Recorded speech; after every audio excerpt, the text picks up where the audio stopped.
Bonjour à tous, je suis ravie de vous retrouver aujourd'hui. Je compte vous parler d'un sujet qui me passionne, donc un petit peu plus orienté finance. J'ai envie en fait de vous parler en toute transparence de la différence qu'on connaît d'un point de vue revenu et aussi d'un point de vue coût de la vie depuis qu'on vit aux États-Unis, ici à Miami en fait. Donc je vais vous parler un petit peu de la vie qu'on a commencé à avoir et qu'on a failli mener en France, à Paris, enfin dans la banlieue parisienne on va dire, et du changement qu'on a connu en arrivant ici à Miami. Vous allez vite comprendre si c'était une bonne idée en fait de venir ici à Miami ou si on aurait peut-être dû rester à Paris en France. Alors je vais vraiment vous donner les chiffres en toute transparence du coût de la vie et de nos salaires, de ce que ça a failli être en France, de ce que c'est ici. Et voilà, c'est parti. Je vais pas faire une introduction trop longue, on va partir tout de suite avec ce qu'on a failli avoir en France. Donc en fait, je suis devenue professeure des écoles et j'ai passé le concours à Paris parce que mon mari avait une opportunité de travailler à Paris juste après la fin de son doctorat. Donc on pensait vraiment qu'on allait commencer notre vie ici. Ça veut pas dire qu'on y serait resté toute notre vie, mais c'est là qu'on allait commencer notre vie. Donc en fait, j'ai trouvé un appartement, un studio de quelque chose comme 30 mètres carrés, donc une seule pièce. C'était suffisant, on va dire, et on allait payer pour ça quelque chose comme, je sais plus la somme exacte, mais c'était 900 €. Et moi, mon salaire de professeur pour la première année, c'était à peu près 1004. Ça serait devenu quelque chose comme de 1006 à 1007 net à partir de la deuxième année. Et mon mari, il devait me rejoindre pour un poste qui lui aurait rapporté aux alentours de 2000 € par mois. Donc on allait être à 3700 € par mois à partir de la deuxième année avec un loyer à 900 €, plus les dépenses évidemment que tu as quand tu vis en France. Il s'avère qu'assez rapidement, mon mari a eu cette opportunité de partir à Miami et on a voulu tenter l'aventure et on est parti. Maintenant, je vais vous parler tout de suite d'aujourd'hui, donc 3 ans après être arrivée à Miami, sachant que la première année à Miami, je ne travaillais pas, je n'avais pas de permis de travail. Donc là, c'est la troisième année qu'on est ici, je travaille depuis 2 ans. Et notre salaire ici à Miami, je vais vous le dire en fait après faire le récapitulatif des dépenses ici aux États-Unis.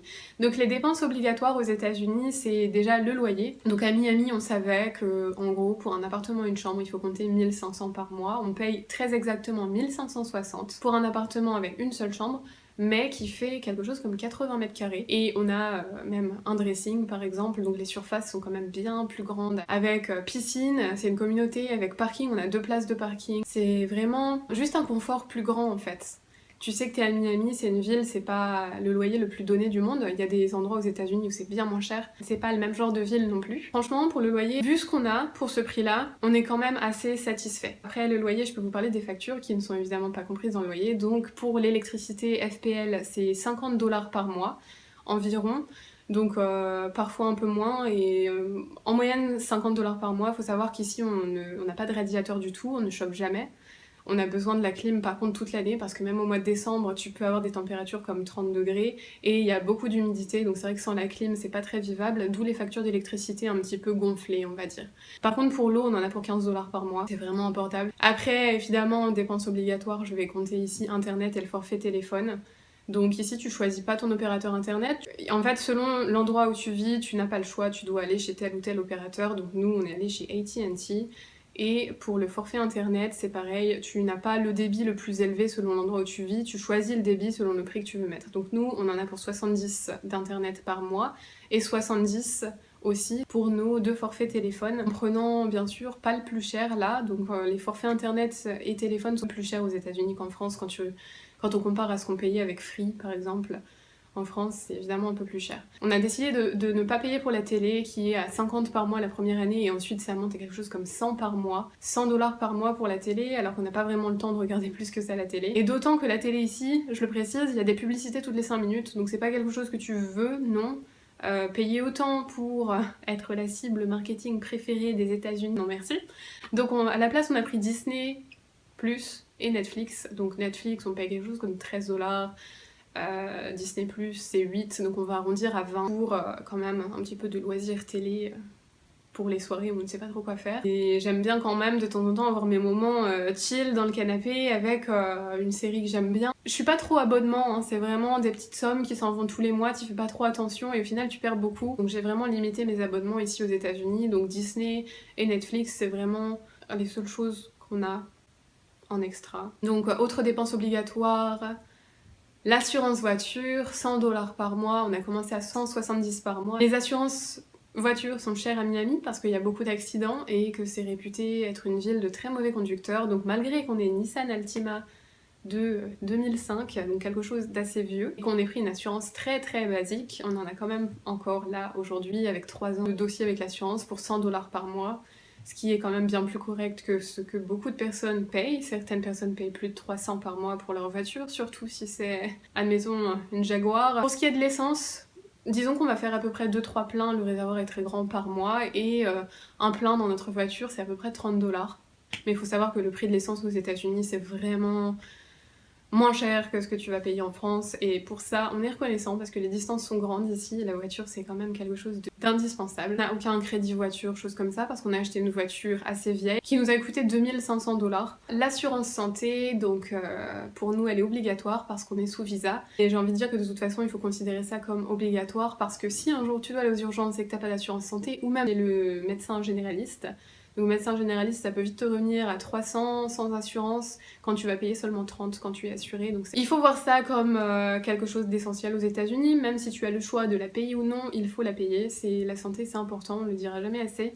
Donc on paye 450 pour 2 par mois, ce qui est un tarif assez basique pour une assurance santé ici. Donc évidemment tu as des prix plus avantageux parfois avec ton entreprise, ou même certaines entreprises qui ont la gentillesse de te payer ton assurance santé. Ça peut être un avantage parfois pour certains jobs, et d'ailleurs bientôt ça se pourrait qu'on paye bien moins que ça, mais c'est globalement la somme que les gens sont prêts à payer ici aux États-Unis pour être assurés. Alors j'allais oublier, dans les dépenses obligatoires aussi, on a la nourriture évidemment, parce que c'est vrai que sans manger, l'espérance de vie n'est pas très longue.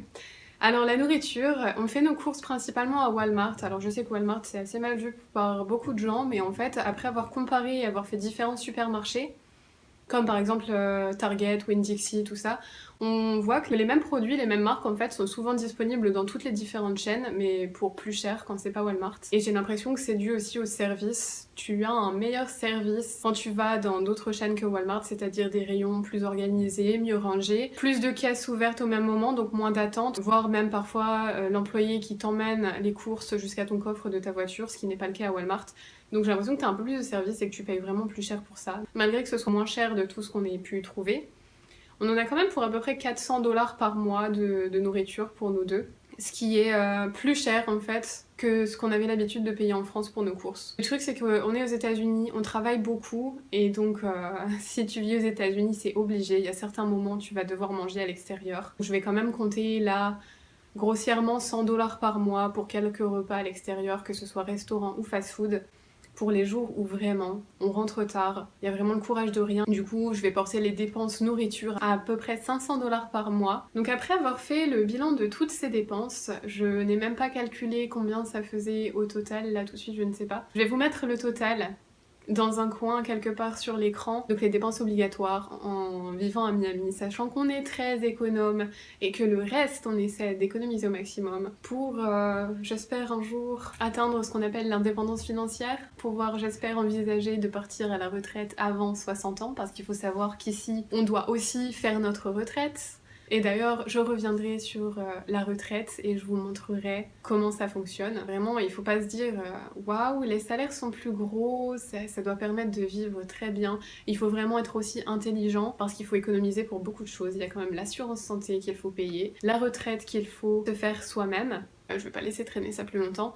Notre salaire ici à Miami, à tous les deux. Donc faut savoir que la première année je travaillais pas, mais maintenant je travaille depuis 2 ans, c'est la 3e année qu'on est ici. Et on a du coup, je vais arrondir ça à 6000 $ par mois, c'est plus ou moins en fait, parce que moi je suis payée à l'heure, donc ça va avoir tendance à bouger selon si je fais beaucoup plus d'heures ou parfois vraiment tout pile ce qu'il faut, on va dire, parce que la moyenne d'heures ici aux États-Unis c'est 40 heures par semaine. Donc voilà, vous voyez donc le prorata des dépenses par rapport à notre salaire. Et juste avant, au début de la vidéo, je parlais de ce qui nous attendait un petit peu plus si on était resté en France. Donc vous voyez un petit peu la différence de niveau de vie qu'on a ici à Miami, avec les différences évidemment que ça comporte aussi, la vie aux États-Unis comparativement à la vie en France. On n'a pas du tout de regret de vivre à Miami. On travaille plus, on fait plus d'heures, mais on a une vie plus, disons, plus facile que ce qui nous attendait à Paris, entre les bouchons, tout ça, tout ça. Alors certes, on aurait fait moins d'heures, mais beaucoup de temps nous attendait sur la route dans les bouchons. J'espère que cette vidéo vous a plu. ça va être la fin maintenant, je pense que j'ai assez parlé déjà. Si vous avez des questions, peu importe, comme d'habitude n'hésitez pas à me contacter. Je mets mon email dans la barre d'infos mais aussi mon compte Instagram, donc si vous voulez me contacter sur l'un ou l'autre, n'hésitez vraiment pas. Il y aura comme d'habitude d'autres vidéos à suivre, je poste une vidéo par semaine, donc je vous retrouve la semaine prochaine pour la prochaine vidéo. Voilà, je vous souhaite une excellente journée à tous et je vous dis à bientôt, bye bye à tous.